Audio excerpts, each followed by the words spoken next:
তো এই দাওয়াতে আমরা মেহমান হই, আমরা মেজবান হই, কখনো হই মেজবান, কখনো হই মেহমান। ইব্রাহিম নবীর কাছে একদল মেহমান আসছে। মেহমানের এক বচন আল্লাহ এখানে আনছেন দাইফুন, বহু বচন দুয়ুফ বা আদিয়াফ, মেহমানগণ। এই আয়াত থেকে আমরা প্রথম শিখলাম মেহমানদারি করা নবীদের সুন্নত, বিশেষ করে ইব্রাহিম নবীর সুন্নত। কোরবানি ইব্রাহিম নবীর সুন্নাহ, আবার মেহমানদারি ইব্রাহিম নবীর সুন্নাহ। হাদিসের মধ্যে আসছে রাসূলুল্লাহ সাল্লাল্লাহু আলাইহি ওয়াসাল্লাম বলেন, কানা আউওয়ালা মান দাইয়াফা দাইফা ইব্রাহিম আলাইহিস সালাম। সর্বপ্রথম মেহমানদারির রীতিনীতি সুন্দর প্রচলন পৃথিবীতে চালু করেছেন ইব্রাহিম আলাইহিস সালাতু ওয়াস সালাম।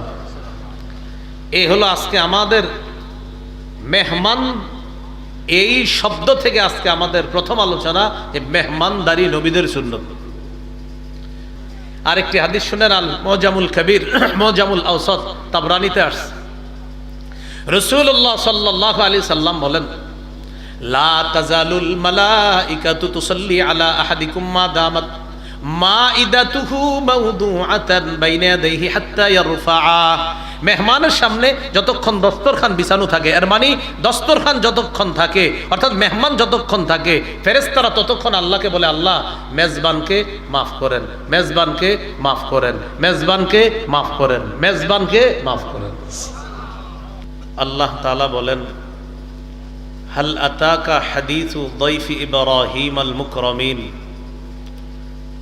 নবী, আপনার কাছে ইব্রাহিম আলাইহিস সালামের সম্মানিত মেহমানদের বৃত্তান্ত পৌঁছেছে? নবী, আপনার কাছে ইব্রাহিম নবীর সম্মানিত মেহমানদের বৃত্তান্ত পৌঁছেছে? ইয দাখালু আলাইহি, মেহমানগণ যখন ইব্রাহিম নবীর কাছে প্রবেশ করলেন, ফাকালু সালামা, মেহমানগণ ইব্রাহিম নবীকে সালাম দিলেন। ক্বালা সালাম, ইব্রাহিম নবী সালামের জবাব দিলেন। কওমুম মুনকারুন, মনে মনে বললেন, তারা তো অপরিচিত সম্প্রদায়, অপরিচিত মানুষ। তার মানে তারা দূর দূরান্ত থেকে এসেছে, তারা ক্ষুধার্ত, তারা আমার মেহমান। ফারাগা ইলা আহলিহি, ইব্রাহিম নবী চুপি সারে তাড়াতাড়ি স্ত্রীর কাছে গেলেন। ফাজাআ বিইজলিন সামিন, মোটা তাজা একটা বাছুর ভাজা করে নিয়ে আসছে মেহমানদেরকে আপ্যায়ন করানোর জন্য। ফাকাররাবাহু ইলাইহিম, ইব্রাহিম আলাইহিস সালাতু ওয়াস সালাম ভাজা বাছুরটা মেহমানদের সামনে পেশ করলেন।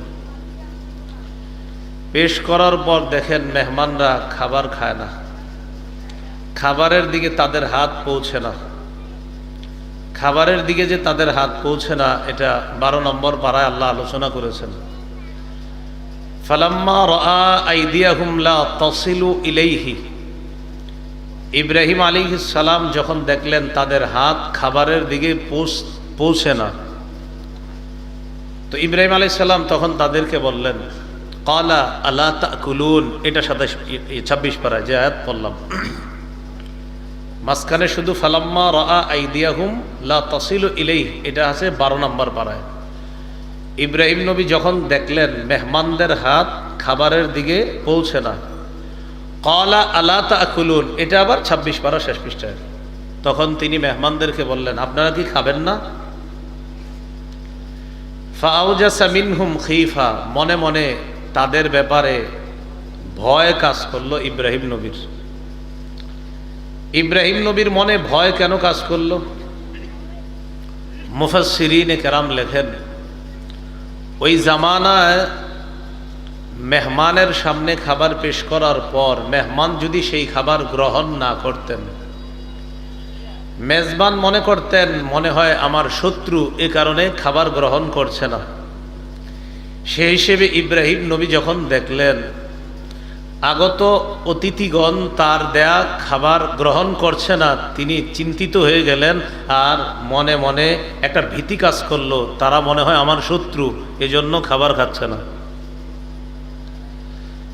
মেহমানগণ ইব্রাহিম নবীর বাহ্যিক অবস্থা দেখে তারা বুঝতে পারল, অনুধাবন করলো যে ইব্রাহিম নবী কিছুটা ভয় পেয়ে গিয়েছে, সম্ভবত আমাদের ব্যাপারে তিনি পেরেশান। তাই মেহমানগণ ইব্রাহিম নবীকে বললেন, ক্বালু লা তাখাফ, মেহমানগণ বললেন আপনি ভয় পাবেন না। ওয়াবাশশারূহু বিগুলামিন আলীম, মেহমানগণ ইব্রাহিম নবীকে একজন জ্ঞানী পুত্র সন্তানের সুসংবাদ দিলেন।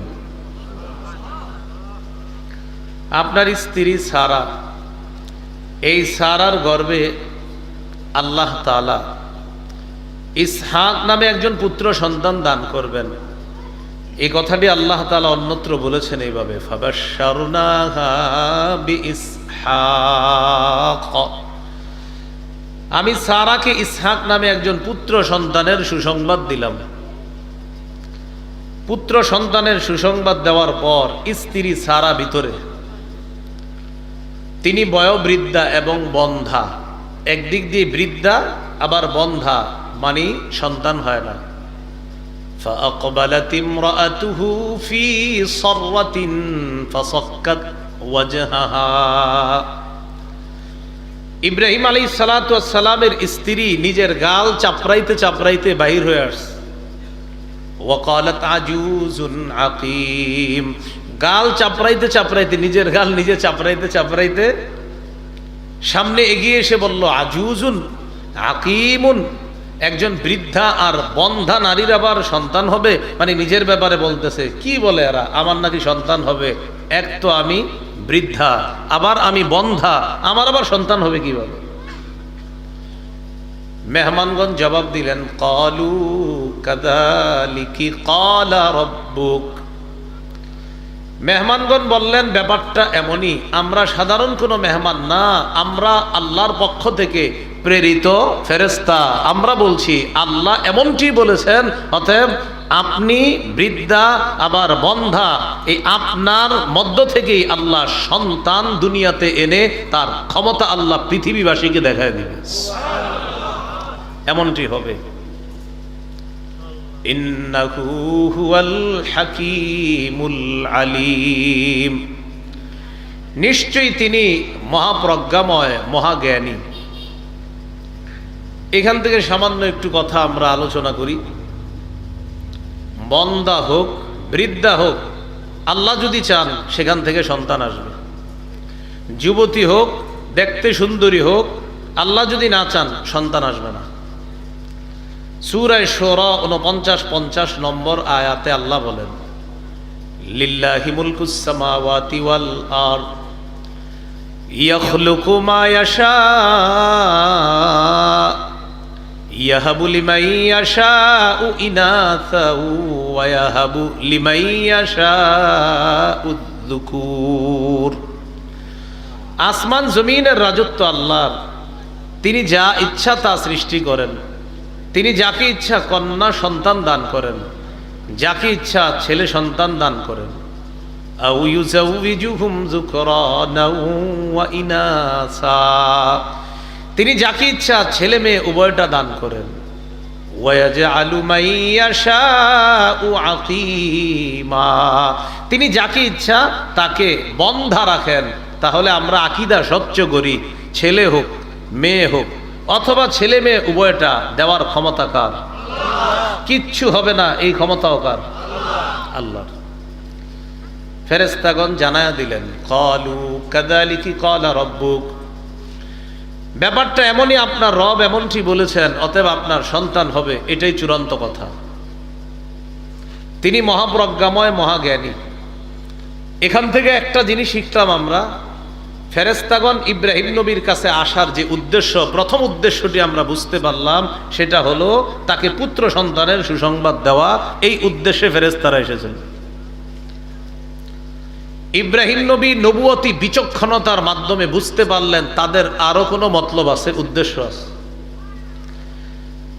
বিচক্ষণতার সাথে ইব্রাহিম নবী অনুধাবন করলেন তাদের আরো কোনো কাজ আছে, এই কাজে তারা আসছে।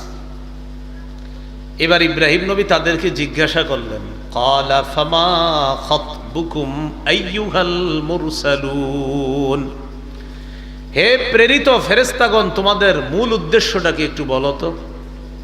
আমাকে তো পুত্র সন্তানের সুসংবাদ দিলা, কিন্তু আরো কোনো উদ্দেশ্য আছে আমার মনে হচ্ছে, সেই উদ্দেশ্যটা কি? ফেরেশতারা তখন জবাব দিলেন, ক্বালু ইন্না উরসিলনা ইলা কওমিম মুজরিমিন। ফেরেশতাগণ বললেন, আমাদেরকে এক অপরাধী সম্প্রদায়ের নিকট প্রেরণ করা হয়েছে। সেই অপরাধী সম্প্রদায় হলো আপনার ভাতিজা লূত আলাইহিস সালাতু ওয়াস সালামের সম্প্রদায়। তাদের কাছে আমাদেরকে পাঠানো হয়েছে তাদেরকে ধ্বংস করার জন্য, তাদের উপরে চিহ্নিত পাথর নিক্ষেপ করার জন্য, তাদের প্রত্যেকের নাম খোদাই করা, এমন কিছু শক্ত ঢিলা, পাথরের ঢিলা, শক্ত মাটির ঢিলা তাদের উপর যেন আমরা নিক্ষেপ করি, এজন্য আমাদেরকে পাঠানো হয়েছে। কি সম্প্রদায়? অপরাধী। তাদের অপরাধটা কি?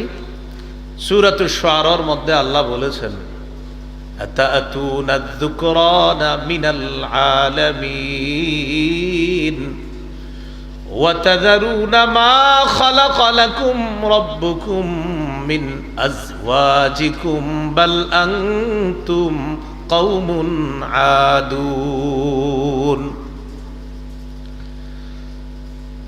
তোমরা কি পৃথিবীবাসীর মধ্যে এমন এক জাতি যারা পুরুষদের কাছে গমন করো? তোমরাই পৃথিবীর ওই জাতি যারা পুরুষদের কাছে গমন করো আর সেই সমস্ত নারীদেরকে পরিত্যাগ করো যাদেরকে আল্লাহ তোমাদের জন্য বিবি হিসাবে সৃষ্টি করেছেন, তাদেরকে তোমরা পরিত্যাগ করে বিবির কাজ তোমরা পুরুষের কাছে সমাধা করার জন্য তোমরাই কেন যাও? নাউজুবিল্লাহ বলেন। কোরআনের বিরুদ্ধে আইন, সমস্যাটা কার? সবার। এই কথাটা মাথায় রাখবেন। আতাতুনা যুকরানা মিনাল আলামিন ওয়া তাযারুনা মা খালাকা লাকুম রাব্বুকুম মিন আজওয়াজিকুম। পৃথিবীবাসীর মধ্যে তোমরাই খালি পুরুষদের কাছে গমন করো, ওয়া তাযারুনা, আর পরিত্যাগ করো, মা খালাকা লাকুম, যা তোমাদের জন্য সৃষ্টি করেছেন তোমাদের রব, মিন আজওয়াজিকুম, তোমাদের বিবিদেরকে তোমরা তাদেরকে ছেড়ে দাও আর পুরুষের কাছে গমন করো। এটা ভয়ঙ্কর অপরাধ। বাল আনতুম কওমুন আদুন, তোমরা সীমা লঙ্ঘনকারী সম্প্রদায়। তারা কি জবাব দিল জানেন লূত নবীকে? ক্বালু লা ইল্লাম তানতাহিয়া লূত লাতাকুনান্না মিনাল মুখরাজিন। লূত, তুমি যদি এই কথা থেকে বিরত না হও, আমাদেরকে যে তুমি এই সমস্ত ওয়াজ নসিহত করো, এগুলা থেকে যদি বিরত না হও, তাহলে তুমি বহিষ্কৃতদের অন্তর্ভুক্ত হবা। মানে তুমি আমাদেরকে ওয়াজ করার অপরাধে তোমাকে এলাকা থেকে আমরা বের করে দিব। নাউজুবিল্লাহ। নবী জাতিকে খারাপ কথা বলেছে না ভালো কথা? এই ভালো কথা বুঝানোর পরিণামে কি বলতেছে? তোমার কিন্তু এলাকা ছাড়া করবে। ফেরেশতারা আসছে ইব্রাহিম নবীর কাছে। প্রথম উদ্দেশ্য পুত্র সন্তানের সুসংবাদ দেওয়া, দ্বিতীয় উদ্দেশ্য আপনার ভাতিজা লূত নবীর জাতি অপরাধী সম্প্রদায়, তাদের কাছে আমাদেরকে পাঠানো হয়েছে। কেন? লিনুর সিলা আলাইহিম, যেন তাদের উপর নিক্ষেপ করি, প্রেরণ করি, হিজারাতাম মিন তিন, শক্ত মাটির ঢিলা পাথর।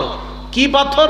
মুসাওয়ামাতান ইনদা রাব্বিক লিল মুসরিফিন, অপরাধীদের জন্য আপনার রবের কাছে প্রত্যেকের নাম চিহ্নিত করা ছিল, প্রত্যেকের নাম লেখা আছে। আমরা পাঠাবো, প্রত্যেকের নাম যার যার লেখা তার গায়ে গিয়ে এই পাথর পড়বে। নামগুলা রবের কাছে লেখা আছে, এটা ওর গায়ে, এটা ওর গায়ে, এটা এইভাবে আমরা নিক্ষেপ করব। তাহলে আপনাদের সামনে এই 34 নম্বর আয়াত পর্যন্ত অনুবাদ করে ফেললাম। 24 থেকে 34 মূল বিষয়ে প্রথমে জানলাম দুইটা। ফেরেশতারা মেহমান হিসাবে ইব্রাহিম নবীর কাছে আসছে। আসার উদ্দেশ্য কয়টি ভাই? 1 নাম্বার পুত্র সন্তানের সুসংবাদ দেওয়া, 2 নাম্বার অপরাধী সম্প্রদায় তাদের উপর পাথর বৃষ্টি নিক্ষেপ করার জন্য আল্লাহ তাদেরকে পাঠিয়েছে। আল্লাহ আমাদের সকলকে অপরাধ প্রবণতা থেকে, অপরাধ চিন্তা থেকে আল্লাহ আমাদের সকলকে হেফাজত করেন, বলেন আমিন। এবার আমরা আবার চলে যাই প্রথম আয়াতে, 24 নম্বর আয়াত সূরা জারিয়াতের। হাল আতাকা হাদিসু দাইফি ইব্রাহিম আল মুকরামিন, আপনার কাছে কি ইব্রাহিম নবীর সম্মানিত মেহমানদের বৃত্তান্ত পৌঁছেছে? মেহমান, আমরা কিছুদিন আগে কোরবানির ঈদ পালন করেছি। কোরবানির ঈদ কেন্দ্র করে সাধারণত আমাদের দেশে ব্যয়রে দাওয়াত দেয়, মেয়ের জামাইদেরকে দাওয়াত দেয়, আম কাঁঠাল আবার গোস্ত। আল্লাহর মেহেরবানিতে এখন গোস্ত আম কাঁঠাল সব একসাথে। তো এই দাওয়াতে আমরা মেহমান হই, আমরা মেজবান হই, কখনো হই মেজবান, কখনো হই মেহমান। ইব্রাহিম নবীর কাছে একদল মেহমান আসছে। মেহমানের এক বচন আল্লাহ এখানে আনছেন দাইফুন, বহু বচন দুয়ুফ বা আদিয়াফ, মেহমানগণ। এই আয়াত থেকে আমরা প্রথম শিখলাম মেহমানদারি করা নবীদের সুন্নত, বিশেষ করে ইব্রাহিম নবীর সুন্নত। কোরবানি ইব্রাহিম নবীর সুন্নাহ, আবার মেহমানদারি ইব্রাহিম নবীর সুন্নাহ। হাদিসের মধ্যে আসছে রাসূলুল্লাহ সাল্লাল্লাহু আলাইহি ওয়াসাল্লাম বলেন, কানা আউওয়ালা মান দাইয়াফা দাইফা ইব্রাহিম আলাইহিস সালাম, সর্বপ্রথম মেহমানদারির রীতিনীতি সুন্দর প্রচলন পৃথিবীতে চালু করেছেন ইব্রাহিম আলাইহিস সালাতু ওয়াস সালাম। এই হলো আজকে আমাদের মেহমান, এই শব্দ থেকে আজকে আমাদের প্রথম আলোচনা, যে মেহমানদারি নবীদের সুন্নত। 2 নাম্বার আলোচনা, এটা আমার সাথে একটু বলেন, তাহলে সারা জীবন মনে থাকবে। বলেন, আমাদের নবী নবুয়ত প্রকাশ ঘটার আগে থেকেই মেহমানদারি করা তার অভ্যাস ছিল। সুবহানাল্লাহ। নবুয়ত প্রকাশের আগে থেকেই আমাদের নবীর সুন্দর অভ্যাস ছিল মেহমানদারি করা। সহিহ বুখারীর 3 নম্বর হাদিস, জিবরিল আমিন আসলেন রাসূলুল্লাহ সাল্লাল্লাহু আলাইহি সাল্লামের কাছে, সূরা আলাকের 5টা আয়াত দিয়ে গেলেন। রাজা বিহা রাসূলুল্লাহ সাল্লাল্লাহু আলাইহি ওয়াসাল্লাম ইলা খাদিজা, রাসূলুল্লাহ সাল্লাল্লাহু আলাইহি ওয়াসাল্লাম 5টি আয়াত নিয়ে হেরা গুহা থেকে খাদিজা রাদিয়াল্লাহু তাআলা আনহার কাছে ফিরে আসলেন। ইয়ারজুফু ফুআদুহু, তার অন্তর ছটফট করতেছে, ধরপড় করতেছে, অন্তর কাঁপতেছে, নবীজির ভয় পাইছে। বাসায় এসে পরিবারের লোকদেরকে বললেন, জাম্মিলুনি জাম্মিলুনি, আমাকে বস্ত্রাবৃত করো, আমাকে চাদর দিয়ে ঢাকো। ফাজাম্মালুহু, তারা তাকে কাপড় দিয়ে চাদর দিয়ে ঢাকলো। হাত্তা যাহাবা আনহুর রৌ', ভীতি কেটে গেল। রাসূলুল্লাহ সাল্লাল্লাহু আলাইহি সাল্লাম হেরা গুহায় যে ঘটনাগুলা ঘটলো, জিবরিল আমিন আসছে, নবীজিকে চাপ দিছে, পুরা ঘটনাটি জিবরিল আমিনের সাথে ঘটে যাওয়া ঘটনা আম্মাজান খাদিজা রাদিয়াল্লাহু তাআলা আনহার কাছে আল্লাহ রাসূল সাল্লাল্লাহু আলাইহি সাল্লাম ব্যক্ত করার পর বললেন, খাদিজা লাকাদ খাশিতু আলা নাফসি, খাদিজা আমার ভয় হচ্ছে নিজের উপর, আমার মনে হয় কোনো ক্ষতি করে কিনা কেউ, এই ভয় হচ্ছে আমার। নবীজি বললেন। আম্মাজান যে জবাবটা দিলেন, কাল্লা ওয়াল্লাহি লা ইউখজিকাল্লাহু আবাদা, কখনো না, আল্লাহর কসম আমি বলছি, আল্লাহ আপনাকে কখনো লাঞ্ছিত করবে না। স্ত্রী স্বামীকে বলতেছে, কেন? আপনার মাঝে অসাধারণ 5টা গুণ আছে, বৈশিষ্ট্য আছে, যে 5টা অসাধারণ গুণের কারণে আপনি আলাদা, আপনি অনন্য, আপনি আলাদা বৈশিষ্ট্যমণ্ডিত। এজন্য আমি কসম করে বলতেছি, আল্লাহ আপনাকে লাঞ্ছিত করবে না। কয়টা গুণ? তো আমি বলছি, দেখেন কি কি। ইন্নাকা লাতাসিলুর রাহিম, আম্মাজান খাদিজা রাদিয়াল্লাহু তাআলা আনহা বলতেছেন, আপনি রক্তের সম্পর্ক রক্ষা করেন, এটা অসাধারণ বৈশিষ্ট্য আপনার। 2 নাম্বার, ওয়াতাকসিবুল মা'দুম, অসহায় মানুষ এই তাদের পাশে আপনি দাঁড়ান, সহযোগিতা করেন। 3 নাম্বার, ওয়াতাহমিলুল কাল্লা, আপনি বোঝা বহন করেন অপরের। 4 নাম্বার, ওয়াতাকরিদ দাইফা, আপনি মেহমানদারি করেন। সুবহানাল্লাহ। 5 নাম্বার ওয়া তুঈনু আলা নাওয়াইবিল হক, সত্যের পথে অটল থাকতে গিয়ে, অবিচল থাকতে গিয়ে, সত্যের পথে প্রতিষ্ঠিত থাকতে গিয়ে কেউ যদি বাধার সম্মুখীন হয়, কষ্টের সম্মুখীন হয়, তার কষ্টে সবচাইতে সবার আগে আপনি তাকে সহযোগিতার জন্য এগিয়ে আসেন। তাহলে সত্যের পথে যারা বাধা পায়, নবী তাদের সহযোগিতায় এগিয়ে আসতেন। এই 5টা গুণ আল্লাহ রাসূল সাল্লাল্লাহু আলাইহি সাল্লামের নবুয়ত প্রকাশ ঘটার আগে থেকেই আমার হাবিবের এই 5টা গুণ ছিল। দেখেন তো এই 5টার মধ্যে একটা কি? মেহমানদারি করা। এই জন্য মেহমানদারি এই গুণ আপনার মধ্যে আছে। আমি খাদিজা কসম করে বলতেছি, আল্লাহ আপনাকে লাঞ্ছিত করবেন না। আমাদের শিক্ষা হলো, নবী মেহমানদারি করেছেন, ইব্রাহিম নবী করেছেন, আমাদের নবীও মেহমানদারি করেছেন। বাকি আমাদের নবীর মেহমানদারির সিফাতটা নবুয়ত প্রকাশের পর থেকে, মাশাআল্লাহ। 3 নাম্বার আলোচনা, মেহমানদারি করা সাহাবায়ে কেরামের আদর্শ। এই ব্যাপারে 4টা দৃষ্টান্ত দিই, মন দিয়ে শুনেন। মদিনায় প্রতিষ্ঠিত প্রথম মাদ্রাসার নাম মাদ্রাসাতুস সুফা। রাসূলুল্লাহ সাল্লাল্লাহু আলাইহি সাল্লাম নিজেই প্রতিষ্ঠাতা। এই মাদ্রাসার ছাত্রদেরকে বলা হয় আসহাবুস সুফা। ইবনুল আবিদ দুনিয়া এই কিতাবের 20 নম্বর হাদিস, কানা আসহাবুস সুফাতি ইযা আমসাউ ইনতালাকা আর-রাজুলু বির-রাজুল ওয়ার রাজুলু বির-রাজুলাইন। আসহাবে সুফা বা নবীজির প্রতিষ্ঠিত মাদ্রাসার ছাত্র যারা ছিলেন, তাদেরকে জায়গির হিসাবে, সুবহানাল্লাহ, জায়গির, আমরা জায়গির বলি না, বা লজিং, তাদেরকে ওই লজিং বা জায়গির, মেহমান। তো যারা জায়গির বা লজিং তারা কিন্তু মেহমান। বলেন তারা কি? হ্যাঁ, মেহমান।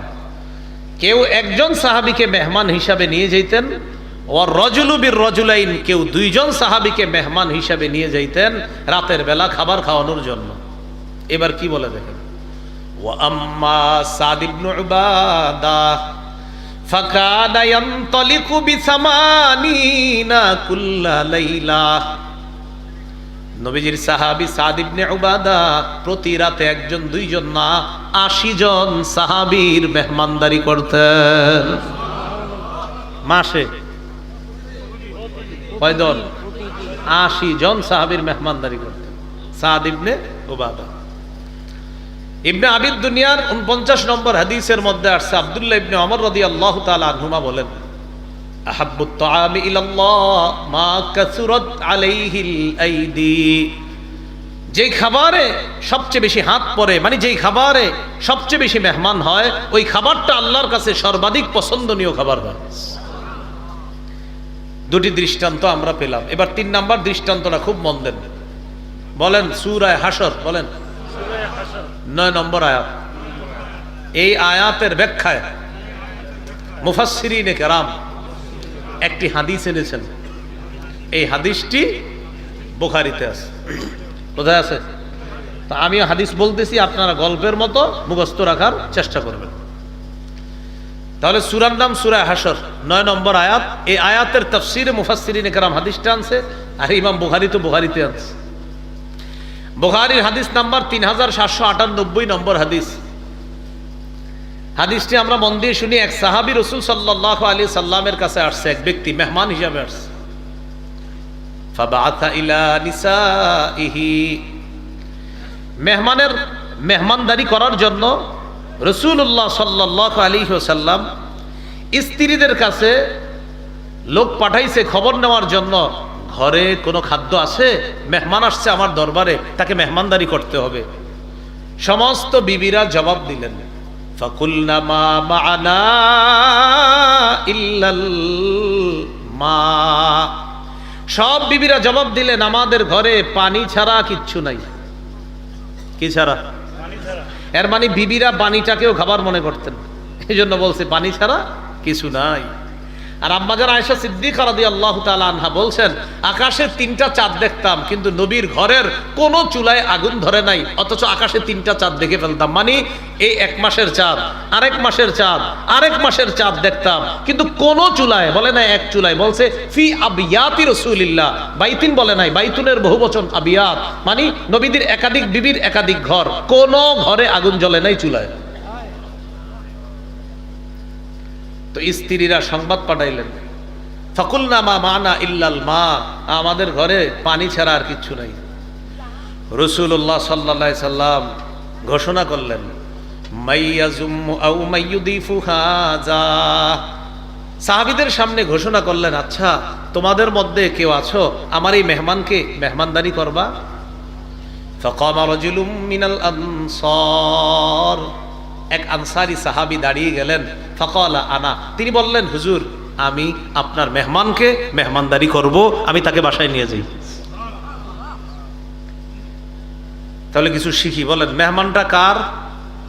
নবীজি সাল্লাল্লাহু আলাইহি সাল্লামের। দায়িত্ব নিলেন এক আনসারী সাহাবী।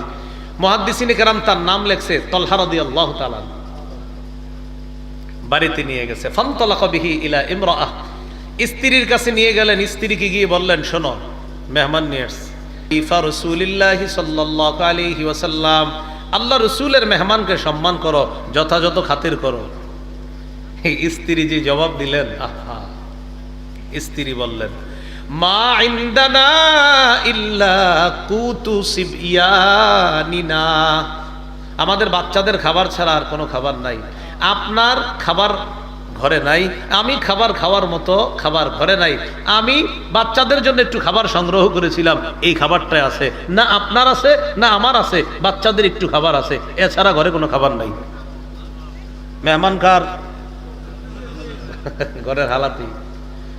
স্বামী স্ত্রীকে বললেন, চুপচাপ, আল্লাহ রসুলের মেহমান, আমি যা কই মন দিয়ে শোনো। হাইয়ি তাআমাক, বাচ্চাদের খাবারটাই তুমি প্রস্তুত করো, এটাই মেহমানদের দিন। ওয়া আসবাহি সিরাজাক, বাতিটা প্রথমে জ্বলা অবস্থায় থাকবে, তারপর কি করবা আমি বলবো। ওয়া নাউমি সিবিয়ানাকি ইযা আরাদু আশা, বাচ্চারা রাতের খাবার চাইলে তাদেরকে বুঝ দিয়ে ঘুম পাড়ায় দিও।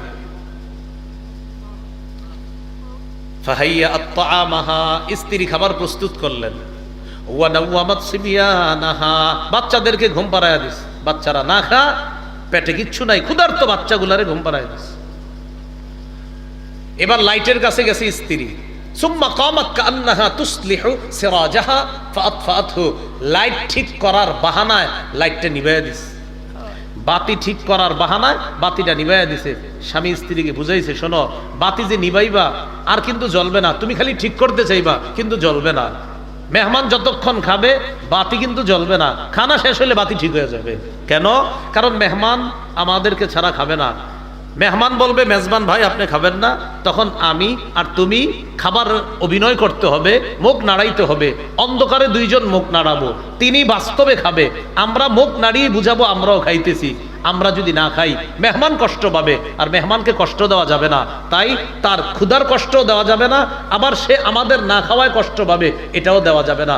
আমি আর তুমি অন্ধকারে অভিনয় করব, আর মেহমান বাস্তবে খাবে। হাদিসে আসছে, মেহমান খাওয়া শুরু হয়েছে।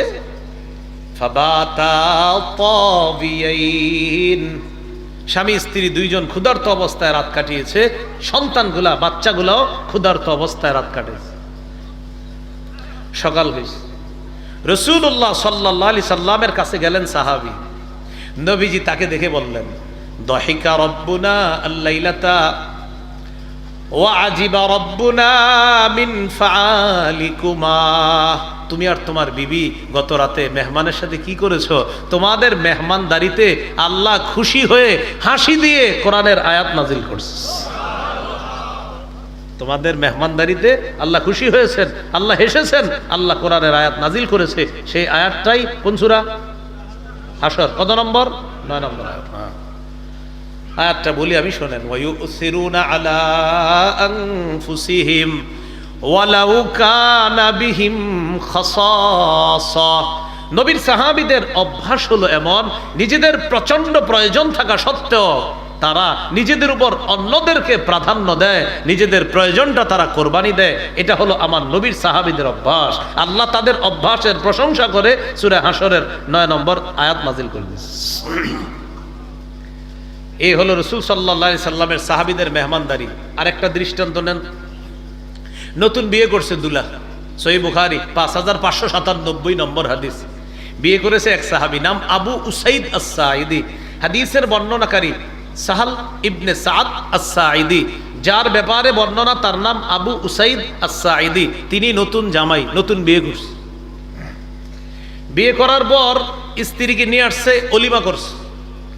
আমাদের দেশে তো বরযাত্রী হয়, কি যাত্রী হয়? কন্যাযাত্রী শুনছেন নি কখনো? না, বরযাত্রী। কিন্তু কন্যাযাত্রী শুনবেন না। বরযাত্রী মানে কি? বরযাত্রী মানে হলো কন্যার বাপের গলায় পাড়া দিয়ে হলেও 300 জন গিয়ে ইচ্ছা মতো খেয়ে এসে আর ভুলের পর ভুল ধরতে থাকবো, এটাকে বলা হয় বরযাত্রী।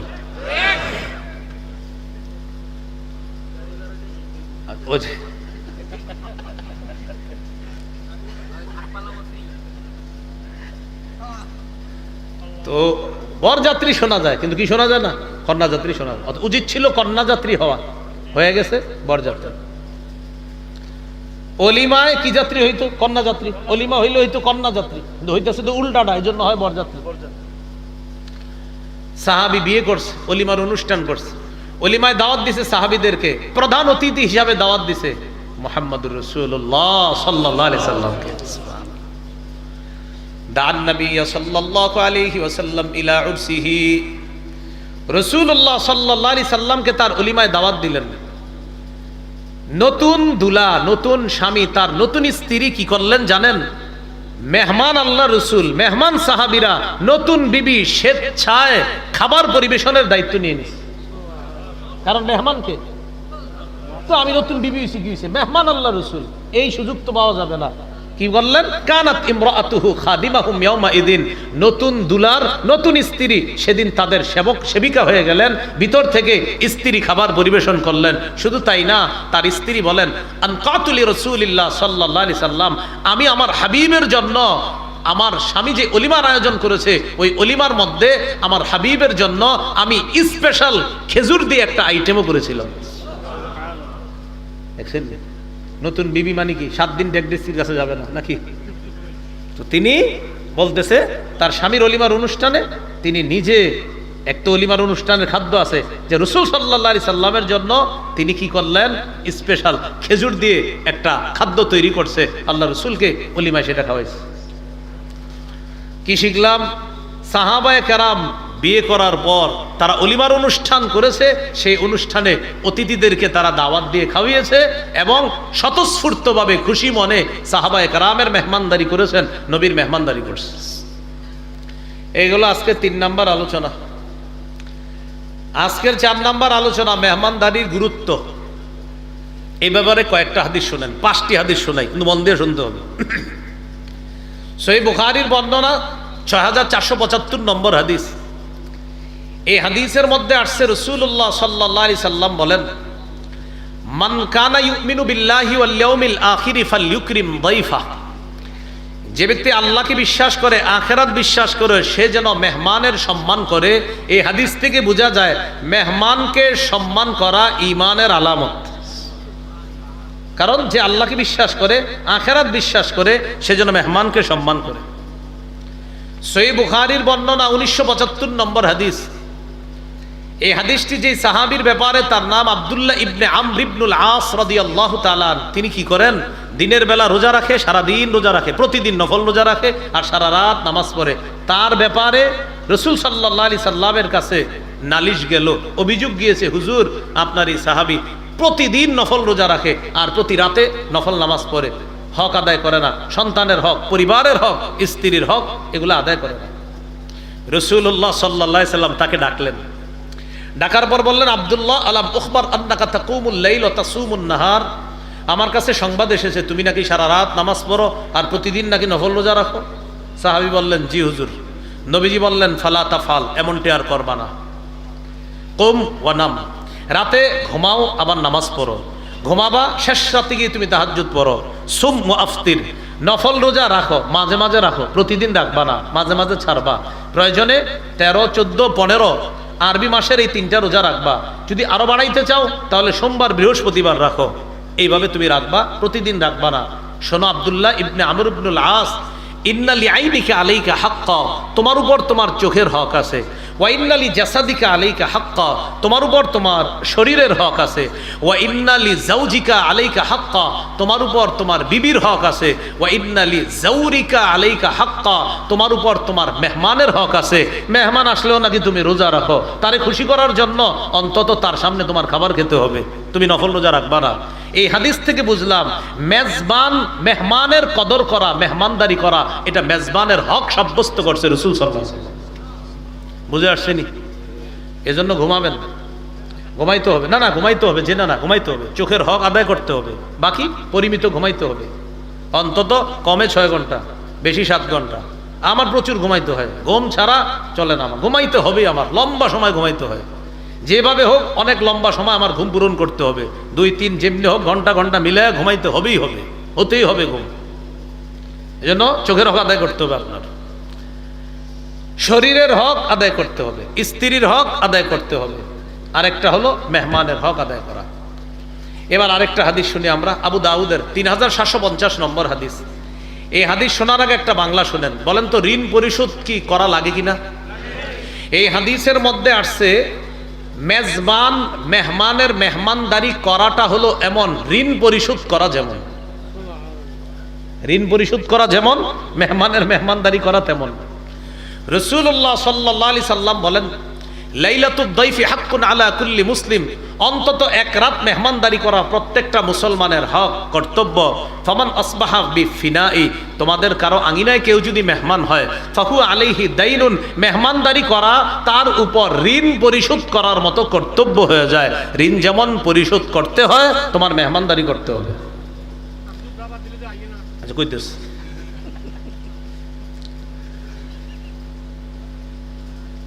আরেকটা হাদিস শুনেন, সহিহ বুখারীর 6137 নম্বর হাদিস। এই হাদিসটি রাসূলুল্লাহ সাল্লাল্লাহু আলাইহি ওয়াসাল্লাম, এই হাদিসের মধ্যে আপনারা একটা অংশ শোনার পর একটু হাসি আসবে, বাকি বেশি জোরে হাসেন না, হালকা, হ্যাঁ, বাকি হাদিসটা আবার বুঝবেন কিন্তু বদহজম করবেন না, এটা পুরাটা শোনেন। সাহাবায়ে কেরামের একদল নবীজির কাছে আসছে, আসার পর বললেন, তাবাসুনা, হুজুর আপনি আমাদেরকে বিভিন্ন এলাকায় পাঠান, ফানানজিলু বিকওমিন, আমরা বিভিন্ন এলাকায় অবস্থান করি, ফালা ইয়াকরুনা নানা, অনেক এলাকা আছে এমন যারা আমাদেরকে মেহমানদারি করে না। কি করে না? মেহমানদারি। হুজুর অনেক এলাকায় যাই, খাবার শেষ হয়ে যায়, মেহমানদারি করে না, ফালা ইয়াকরুনা না, মেহমানদারি করে না। নবীজি বললেন, তাই ইন নাযালতুম বিকওমিন, তোমরা কোন এলাকায় যাওয়ার পর, ফাআম্মারু লাকুম বিমা ইয়ামবাগি লিদ-দাইফ, যদি তোমাদের জন্য মেহমানদারির আয়োজন করে, ফাকবালু, গ্রহণ করো। ওয়া ইল্লাম ইয়াফআলু, যদি মেহমানদারির আয়োজন না করে, ফাখুযু মিনহুম হাক্কাদ-দাইফ, তাহলে মেহমানদারির হকটা তাদের কাছ থেকে বুঝে নিবা। মানে কি পিস্তল ধরে? হ্যাঁ, মেহমানদারির হক আদায় করে নিবা মানে কি? আপনি অস্ত্র ধরে বলবেন যে মেহমানদারি করতেই হবে, না হয় খবর আছে, তুই খাওয়া, কিছু খাওয়া তাড়াতাড়ি, হ্যাঁ, এরকম না। বিসমিল্লাহ, আল্লাহুম্মা লাকাল হামদু ওয়া লাকাশ শুকর। এই হাদিস থেকে আমরা গুরুত্ব শিখলাম যে মেহমানদারির কতটা গুরুত্ব। নবীজি বললেন, না খাওয়াইলে হক আদায় করে নিবা, আবার কিন্তু আপনারা কিন্তু জোরাজোরি করবেন না, না খাওয়াইতে হইব, নাইলে কিন্তু খবর আছে, এরকম না কিন্তু বিষয়টা। হ্যাঁ, গুরুত্ব বুঝাইছি।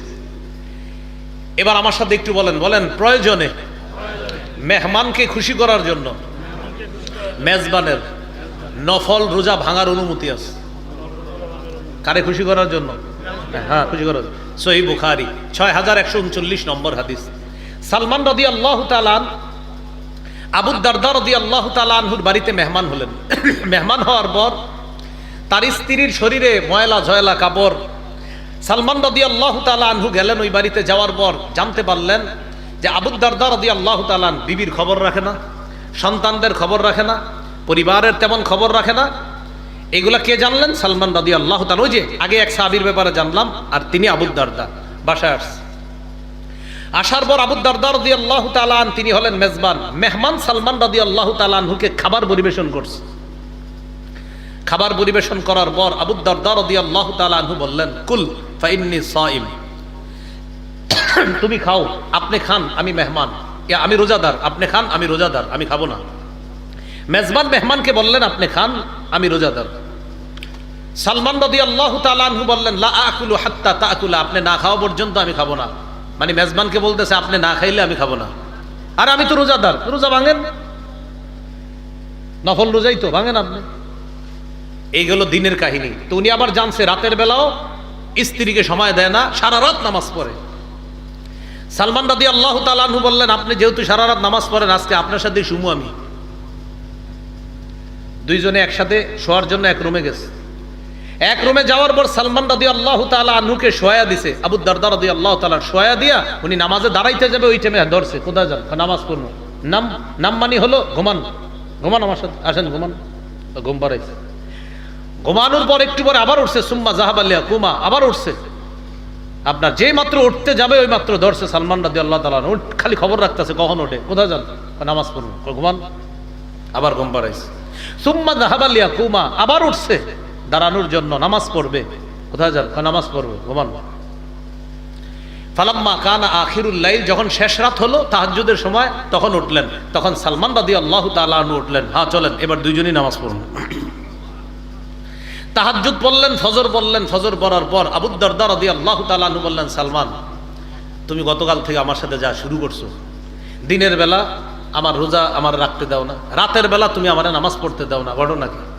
সালমান রাদিয়াল্লাহু তাআলা আনহু বললেন, ইন্না লিরাব্বিকা আলাইকা হাক্কা, আপনার উপর আপনার রবের হক আছে, এই হক আমি আর আপনি শেষ রাতে উঠে আদায় করছি। ওয়া ইন্না লিজাওজিকা আলাইকা হাক্কা, আপনার উপর আপনার বিবির হক আছে, এটা আপনি আদায় করেন না। ওয়া ইন্না লিজাসাদিকা আলাইকা হাক্কা, আপনার উপর আপনার শরীরের হক আছে, সারা রাত যদি জেগে থাকেন শরীরের হক কে আদায় করবে? এইগুলাকে বললেন সালমান রাদিয়াল্লাহু তাআলা আবু দারদা রাদিয়াল্লাহু তাআলা আনহুকে। এক সাহাবী আর এক সাহাবীকে বললেন। আবু দারদা সোজা চলে গেলেন নবীজির কাছে, দাঁড়াও তোমার ব্যাপারে গিয়ে বলতেছি। আবু দারদা রাদিয়াল্লাহু তাআলা আনহু নবীজির কাছে গিয়ে বললেন, হুজুর এমন এমন ঘটনা, সালমান তো আমার সাথে এমন করছে। নবীজি বললেন, তাই? সাদাকা সালমান, সালমান যা করেছে, যা বলেছে সঠিক করেছে, সঠিক বলেছে। এখান থেকে বুঝলাম মেহমানকে খুশি করার জন্য প্রয়োজনে মেজবানের নফল রোজাও ভাঙতে হয়। এ হলো মেহমানদারির গুরুত্ব ফুটে উঠল। আজকের 5 নম্বর আলোচনা, মেহমানদারির ফজিলত। মেহমানদারি বর্তমানে আমরা রসুম হিসাবে নিয়ে নিছি। গান বাদ্য বাজাই সকাল থেকে বিকাল পর্যন্ত মেহমান আসে।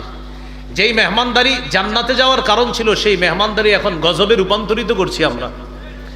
আবার কিছু মেহমানদারি এমন, যদি বর্ষার সিজন হয় তো ওই পাশের এলাকার লোকেরা নৌকা দিয়ে এ পাশে আসবে, আসার সময় কিছু গান বাদ্য বাজাবে, আর যদি রাতে আসে ধোয়ার মতো কিছু লাইটিং এর ব্যবস্থা করবে, আর ভয়ঙ্কর এক জাহান্নামী রূপরেখা তৈরি করে ওপাশ থেকে নৌকা দিয়ে এ পাশে আসবে মেহমান, গান বাজাইতে বাজাইতে। আর বুঝবে যে মেহমান কারে কয়, এটা বুঝাবে আপনাদের। তাহলে যেই মেহমানদারি ছিল, ফজিলতটা শোনেন। 1 নাম্বার ফজিলত, মেহমানদারি খাঁটিভাবে হলে তার ঠিকানা জান্নাত। তিরমিজির বর্ণনা 1855 নম্বর হাদিস। এই হাদিসের মধ্যে আসছে রাসূলুল্লাহ সাল্লাল্লাহু আলাইহি সাল্লাম বলেন, উবুদুর রহমান, তোমরা রহমানের ইবাদত করো। ওয়া আতঈমুত তাআম, ক্ষুধার্তকে মেহমানদারি করাও, আত্মীয়কে মেহমানদারি করাও, পরিচিত জনদেরকে মেহমানদারি করাও, গরিবকে মেহমানদারি করাও। ওয়া আফশুস সালাম, সালামের ব্যাপক প্রচার প্রসার করো। তাদখুলুল জান্নাতা বিসালাম, নিরাপদে জান্নাতে প্রবেশ করো। মেহমানদারির আরেকটা ফজিলত শোনেন। জান্নাতের ভিতরে অনিদ্য সুন্দর বালাখানা আছে, যেই বালাখানার ভিতরের সৌন্দর্য বাহির থেকে আর বাহিরের সৌন্দর্য ভিতর থেকে দেখা যায়। এই বালাখানাগুলা আল্লাহ যাদের জন্য প্রস্তুত করেছেন, তাদের মধ্যে এক শ্রেণী হলো যারা দুনিয়াতে মেহমানদারি করত। তিরমিজির হাদিস 2527 নম্বর হাদিস।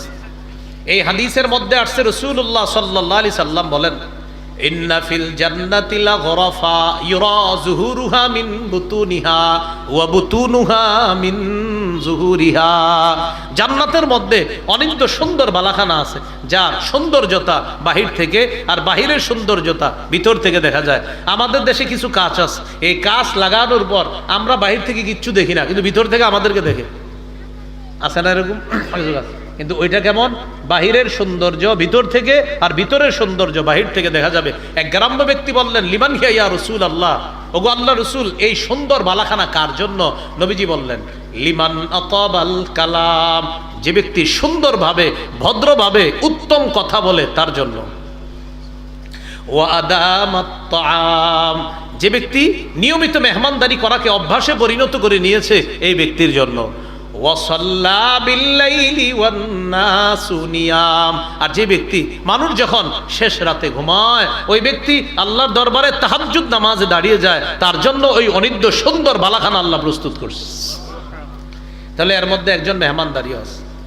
আরেকটি হাদিস শুনেন, আল মুজামুল কবির, মুজামুল আওসাত, তাবরানীতে আসছে। রাসূলুল্লাহ সাল্লাল্লাহু আলাইহি সাল্লাম বলেন, লা তাজালুল মালাইকাতু তুসাল্লি আলা আহাদিকুম মা দামাত মাইদাতুহু মাওদুআতান বাইনা ইয়াদাইহি হাত্তা ইয়ারফাআ।